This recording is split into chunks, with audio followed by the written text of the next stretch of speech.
This is a demonstration how Laco's Cool Gel heat barrier spray can be used when soldering near an ice plug. We're using the Freezemaster electric pipe freezing machine. This fitting and branch need to be removed. Also, the pipe is damaged just above the fitting. Good thermal contact needs to be made when applying the freeze heads, particularly on the pipe that's damaged or dented.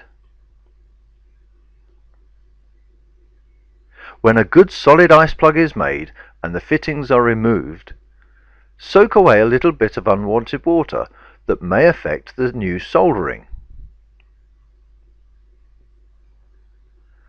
Preparation should be done in the usual manner: cleaning, applying flux, and the new fittings. We will now use Cool Gel heat barrier spray on the pipe. This will create a thermal barrier, stopping the heat from the flame from thawing the ice. Plenty of Cool Gel should be sprayed on the wall or surface to prevent the flame from doing damage. Soldering should be done swiftly. We can now demonstrate that an ice plug was in the pipe held by the Cool Gel heat barrier spray.